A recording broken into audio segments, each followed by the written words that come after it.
전격 인터뷰 더불어민주당 김영배 의원 만나보겠습니다. 의원님 어서 오세요. 네, 안녕하세요. 김영배입니다. 주말 휴일에 진행된 민주당 충청권 영남권 대선 경선 결과 이재명 전 대표의 압승이었습니다. 어떻게 보셨습니까? 뭐 예상했던 대로 압승입니다만 저는 오히려 이제 이재명 대표 압승보다는 투표율이 지난번 대선 내부 우리 당내 경선보다 네. 훨씬 높아요.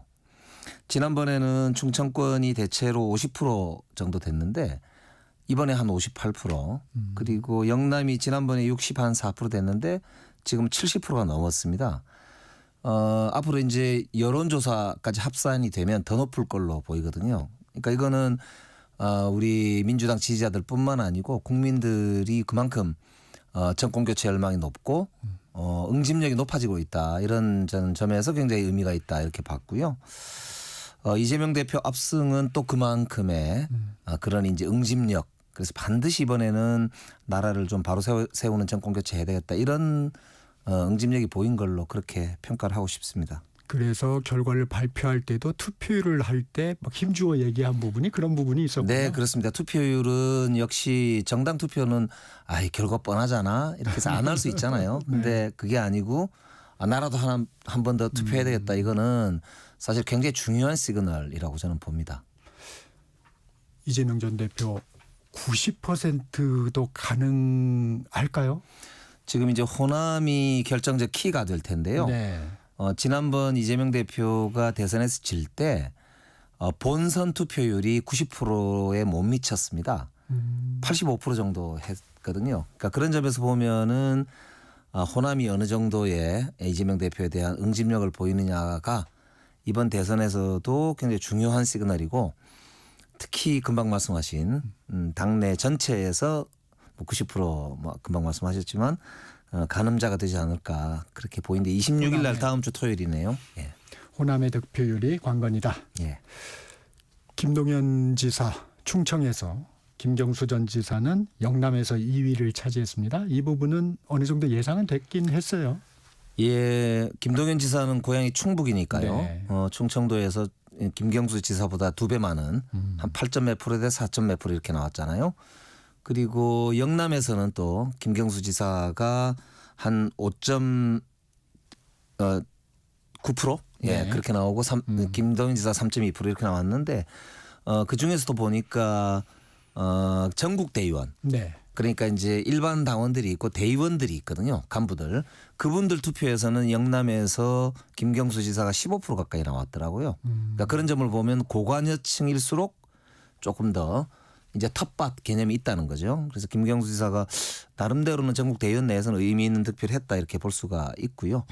그런 점에서는 이제 앞으로 본선에서, 그러니까 후보는 이재명 대표가 된다 하더라도 본선에서 지난번 대통령 선거 때 패배가 0.73%였기 때문에 영남 지역에서는 김경수 지사가, 충청도에서는 김동연 지사가 활약할 수도 있다.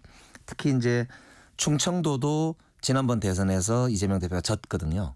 영남에서도 물론 졌고요. 그렇기 때문에 그런 점에서는 이번 경선이 나름대로 이제 관심 가는 포인트들이 이렇게 좀 있다, 이렇게 싶습니다. 이 두 군데의 득표율을 보니까 두 자릿수 득표율은 좀 어려운가요? 이 싸움에서? 금방 말씀드린 대로 이제 호남의 득표율이 어떻게 되느냐가 마지막 관건이 될 것 같습니다. 수도권에서는 여전히 저는 젊은 층이 많기 때문에 더 이제 이재명 대표 득표율이 높을 것으로 예상을 할 수 있는데, 호남 득표율이 어떻게 이제 나오느냐에 따라서 이런 이제 좀 더 다양성을 좀 보장하고 또 다음번 다음 주자까지 한번 내다보게 하는 그런 이제 당원들의 기대 이런 게 반영되느냐, 뭐 그런 이제 한번 관전 포인트가 되겠습니다. 지금 말씀하신 게 2위에 대한 의미겠죠? 네, 그렇습니다. 2위라는 게 늘 이제 보면은 차기 주자, 그리고 이번 정권만 할 게 아니고 민주당이 좀 더 길게 안목을 가지고 정치를 바꾸자, 나라를 바꾸자, 이런 이제 의사를 모으는 거니까요. 차기 주자에 대한 기대인 거죠. 이번에는 새 후보 모두 세종 이전을 얘기하고 있어요. 네, 그렇습니다. 실현 가능성 이번에는 가장 높아지는 건가요? 저는 불가피하다고 생각해요. 왜냐하면 대통령실을 옮기자는 이야기는 진즉이 있었지만 윤석열 전 대통령이 정말 억지로 그 많은 세금을 써가면서 무리를 해서 용산으로 옮겼는데 결국 전 세계 최초로 대통령 군통수권자하고 국방부 장관하고 합참의장하고 한 군데 모여가지고 이렇게 군 통수권을 집중시키는 게 얼마나 위험한 그런 일을 초래하는지 특히 분단 국가에서 네. 이걸 미국조차도 깜짝 놀랄 정도의 어떤 비상사태가 발생해 버린 거 아닙니까? 그러니까 이거는 반드시 리스크를 해칭하는 차원에서도 분산하는 차원에서도 이거는 반드시 이제 이번에는 바꿔야 되겠다 이렇게 보이고요. 그런 점에서는 하루라도 용산에 있지 않아야 된다는 주장들도 많기 때문에 중간 단계로 뭐 예를 들어서 세종청사가 됐든 네. 아니면은 청와대가 됐든 있다가 결국 다음 정부 말기에는 세종청사로 옮겨야 되지 않을까. 그게 저는 시대적 대세인 것 같습니다. 현실적인 난관은 없을까요? 아무래도 지금 이제 관습헌법이라고 해서 노무현 대통령의 수도 이전 계획을 헌재에서 이제 판결해 놓은 게 있단 말입니다. 그러면 완전히 이제 제도적으로 뒷받침이 되려면 개헌이 돼야 수도가 이전될 수 있는 그렇죠. 그런 조건인 거죠. 그러니까 그게 이제 첫 번째 난제고요. 그럼에도 불구하고 그러니까 행정 복합 중심 도시라고 하는 법이 이미 그 뒤에 통과가 돼서 지금 세종의 대통령 집무실이 지어지고 있기 때문에 실무적으로는 문제는 없습니다. 그렇기 때문에 제 생각에는 정부 초기에 네. 여야와 국민이 합의를 보고 국민적 동의 하에서 그런 이제 행정 중심 도시를 세종에다가 확실하게 만들자. 그리고 서울과 수도권은 뭐 글로벌 금융 허브로서 새로운 경제 중심으로 도약하는 그런 이제 계획을 좀 만들어낸다면 저는 뭐 충분히 국민적 합의 볼 수 있다. 그리고 국가 경쟁력도 강화할 수 있다. 이런 방안들은 뭐 또 이번 경선과 이 대선 과정에서도 저는 충분히 토론이 되겠다고 보이고요. 그래서 저는 어렵지 않지 않느냐라고 보시는 생각이 됩니다. 예. 의원님 지역구도 서울입니다. 네, 그렇습니다. 서울이나 수도권 민심은 동의할 수 있을까요? 노무현 대통령 시절에는 뭐 수도권 집값 폭락론이나 혹은 이제 수도권이 이제 비지 않겠느냐 이런 이제 우려들이 있었거든요. 근데 그 뒤로도 보면은 부동산을 보시면 알지만 수도권이 가지는 그런 이제 위상은 흔들림이 없거든요. 오히려 더 과밀이 지금 문제거든요. 그리고 특히나 데이터 센터라든지 이런 반도체라든지 이런 전기나 에너지를 대폭 써야 되는 이런 사업들이 수도권에 집중돼 있지 않습니까? 그렇다면 이제는 오히려 전국적으로 에너지도 생산하고 또 균형 발전을 해야만 인구 감소도 해결할 수 있고 이런 국가적 난제들을 동시에 해결하려면 결국 운동장을 넓게 써야 되고 그리고 좀 더 국가 백년지 대계를 내다보는 이런 긴 안목이 필요하다는 점에서는 저는 이제는 국민들께서도 충분히 그런 이제 국가적인 인구, 기후 그리고 새로운 신산업에 대한 전망 뭐 이런 점들에 대한 고려를 볼 때 동의가 있다. 저는 뭐 그렇게 보는 편입니다. 이 균형 발전 명분에는 어느 정도 국민들도 다 공감대가 있는 것 같습니다. 네네. 관련해서 의원님께서 총괄 공동대표를 맡은 자치분권 균형 발전 전국회의 오늘 공식 출범할 예정이라고 하는데 네, 오늘 11시에 출범식을 하거든요. 이게 어떤 기구고 어떤 역할을 하나요?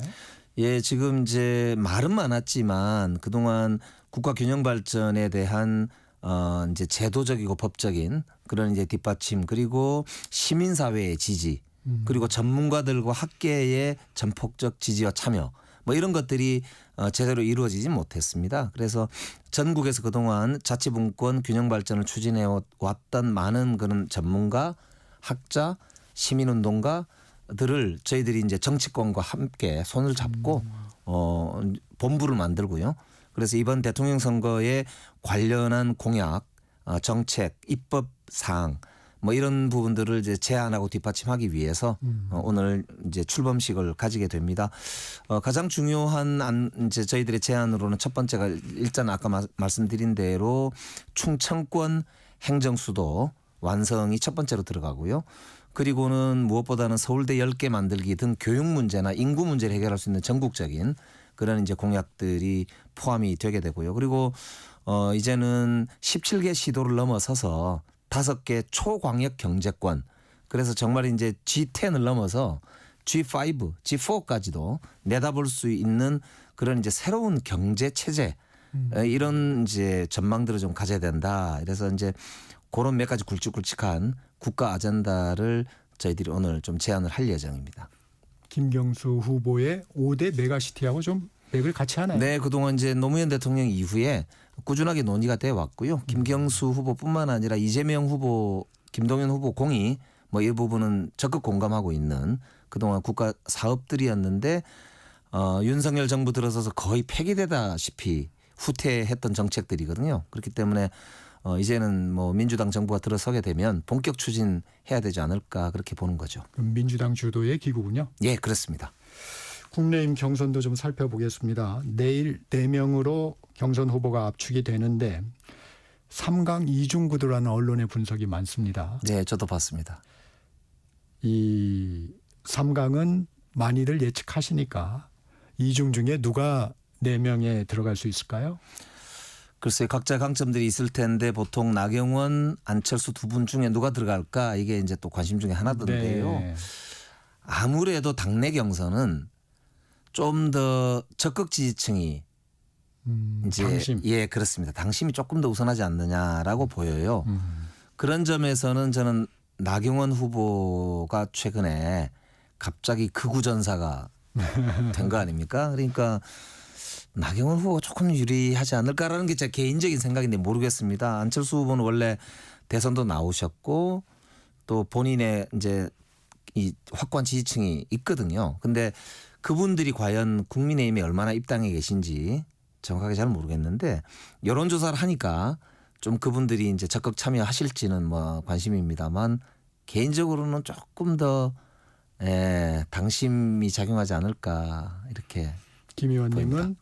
당심이 작용한다면 나경원 의원이 당심에 조금 더 가깝지 않겠느냐 이렇게 보시는 거군요. 예, 개인적으로 그렇습니다. 네. 후보들이 탄핵 찬반을 놓고 공방을 하는 것은 좀 어떻게 보세요? 저는 참 한심하다고 생각해요. 지금 국민의힘이 특히 대선을 앞두고 한다면 헌법재판소에서 8대 0 전원일치로 대통령을 파면했지 않습니까? 그것도 쟁점이 되었던 5가지 이슈 모두에서 8대 0이 나왔거든요. 그렇다면 적어도 헌법을 준수하고 그리고 국가를 책임지겠다고 하는 그런 이제 이 정신에 기초해야만 대통령 선거라고 하는 게 성립하는 거 아닙니까? 대통령이 헌법을 준수해야 될 거 아니에요. 그러면 대통령 후보가 되려고 하는 사람이라면 적어도 윤석열 대통령의 비상계엄은 잘못됐고 탄핵은 국민적 입장에서 당연한 것이다. 그래서 국민의힘이 일단 사과한다. 여기로부터 출발하는 게 진짜 선거를 이기고자 하는 진정성 있는 출발 아닐까. 그런 점에서 보면은 지금 탄핵이 잘못됐다고 주장하시는 분들이 대통령 선거에 왜 나오려고 하시는지 저는 도저히 이해할 수 없습니다. 정광훈 목사가 대선 출마를 선언했습니다. 어떻게 보세요? 그러니까 국민의힘이 저렇게 어정쩡하게 이제 태도가 이상하니까 정광훈 후보 입장에서는 아니 화끈하게 탄핵은 잘못됐고 헌법재판소도 판결 잘못했고 우리나라 헌법은 우리 입장에서는 도저히 받아들일 수 없고 뭐 이런 식의 태도를 이제 취하게 되는 원인이 바로 국민의힘의 어정쩡함이 있습니다. 그래서 저는 국민의힘이 오늘부터라도 정신 차리고 국민들께 사과드리고 윤석열 전 대통령하고 절연을 하고 이제 새로운 시작을 하겠다라고 하는 결연한 의지를 보여야 보수층이 그나마 저는 결집을 할 수 있는 토대가 된다. 그리고 전광훈 목사님과 같은 그런 분들과는 아예 담을 쌓아야만 민주공화국을 지킬 수 있는 저는 진정한 보수의 출발이 될 수 있지 않느냐. 그런 말씀을 좀 드리고 싶네요. 전략적으로는 정광훈 목사의 출마가 호재가 되겠죠?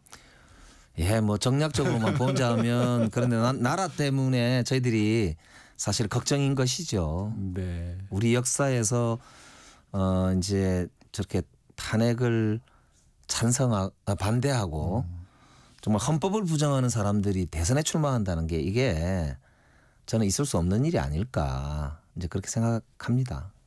이 얘기도 좀 여쭤보겠습니다. 한덕수 대행이 영국 일간이죠. 파이낸셜 타임스하고 인터뷰에서 출마 관련 질문에 노 코멘트, 아직 결정을 내리지 않았다고 답했는데 어떤 생각을 하고 있는 걸까요? 예, 저는 한덕수 대행이 지금 해야 할 일은 정말 과도 정부로서 트럼프 대통령이 요구하고 있는 여러 가지 통상 이슈나 방위비 등의 이슈에 대해서 잘 정리해서 다음 정부가 잘 결정할 수 있는 토대를 만드는 거라고 생각하거든요. 징검다리 역할 이걸 잘하는 거고 그게 그나마 이제 탄핵 비상계엄을 했던 탄핵당한 대통령을 모셨던 사람의 최소한의 도리라고 생각합니다. 그래서 이제 어제 굉장히 사실은 저는 황당했던 게 아직 대통령 출마와 관련해서 결정하지 않았다고 하면서 권한대행과 선출된 대통령의 권한 행사의 차이가 없다고 자기는 생각한다. 네. 이렇게 이야기를 했단 말입니다. 네. 저는 그래서 그 뒤에 말이 더 충격적이었어요. 이거는 한덕수 대행의 탄핵 심판을 결정하는 헌재 결정문을 보더라도 선출된 대통령과 총리 권한 대행에는 확연한 지위의 차이가 있고 그랬죠. 민주적 정당성의 차이가 있다고 분명히 판결을 했습니다. 그래서 한덕수 대행이 사실은 그 탄핵 심판에서 풀려난 거거든요. 그래서 탄핵을 인용하지 않으면서 헌재가 권한 대행은 굉장히 제한된 그런 민주적 정당성밖에 없으니까 잘하라 이렇게 이야기를 했음에도 불구하고 그 헌재 판결문을 오히려 정면으로 부정하는 듯한 이런 태도를 취하고 있고 거기다가 결정적으로 본인이 마은혁 재판관을 임명하지 않으면서 작년 12월 26일 날 발표한 대국민 담화문에도 스스로 본인의 입으로 이 권한대행은 제한된 일밖에 할 수 없습니다. 그래서 임명을 못합니다. 이렇게 이야기를 해놓고는 이제 와서 그런 이야기를 한다는 것은 저는 어느 도단이고 굉장히 사실은 이중적 태도라는 점에서 오히려 저는 국민들께 굉장히 큰 실망을 주고 있지 않나 이렇게 봅니다. 한 대행의 행보에 윤심이 있는 걸까요? 저는 윤석열 대통령의 그림자가 어른거린다 이렇게 보여요. 사실 극우 세력들이 연합을 하려고 하는 거 아니냐 이런 우려가 있고요. 그게 과도 정부가 지금 밀려오고 있는 통상파고 정말 국가가 누란의 위기에 있고 이 난파선의 위기에 있는 이 상태에서도 오직 자신들의 정치 세력만 보존하려고 하는데 관심이 있어 보이니까 진짜 나라 걱정은 하지도 않고 자기 입지만 생각하는 거 아니냐 이런 걱정을 하는 거거든요. 그래서 저는 그렇게 생각합니다. 정말 이제 오직 나라를 위해서 마지막 자신의 그런 소임을 다 해야 된다. 그런 점에서 보자면 저는 트럼프 대통령과의 관세 협상에 집중해 줄 것을 주문드리고요. 그러기 위해서는 우선은 정보가 투명해야 되고요. 두 번째는 여야 합의를 기초로 해야 되고요. 세 번째는 국민적 지지를 바탕으로 해야 되는 요 세 가지 원칙 이걸 반드시 좀 저는 염두에 두셨으면 좋겠다. 그래서 오늘 이제 뭐 민주당에서도 제가 간사를 맡았는데요. 관세 대응 통상 안보 TF를 11시에 이제 발족을 합니다. 김현종 단장이 맡는데요. 네. 국회 산자위에서도 오늘 안덕근 장관 등에게 통상 현안 보고를 받는 것으로 알고 있습니다. 내일 아마 이제 최상목 기재부 장관하고 안덕근 산업부 장관이 미국으로 가서 미국 베센트 장관이나 그리어 USTR 장관하고 협상을 앞두고 있는 것으로 알고 있거든요. 그렇기 때문에 매우 중대하고 엄중한 시기인데 이럴 때 우리 정부 담당자 관료들께서 정말 애국심을 발휘해 주기를 간곡하게 호소드립니다. 최상목 부총리도 국회에 어떤 그 부분의 어떤 전략을 좀 공유합니까? 어떻습니까? 지금 기재위에 보고한다는 이야기는 공식적으로 듣지는 못했고요. 네. 지난번 대정부 질의 때 나와서 최상목 경제부총리가 자신들은 잘 준비할 테니까 다음 정부에서 결정하시면 되지 않습니까? 열심히 준비하겠습니다. 이렇게 이야기를 한 것으로 제가 들었거든요. 그래서 저는 그 말을 믿겠습니다. 화제가 된 사진이 하나 있습니다. 그 윤어게인 신당을 추진하려던 윤석열 전 대통령의 변호인 네네. 누가 식사를 윤 전 대통령과 같이 하는 사진이 올라왔습니다. 이게 이제 신당 창당과 관련해서 참 관심을 끄는 부분인데 어떻게 보셨어요?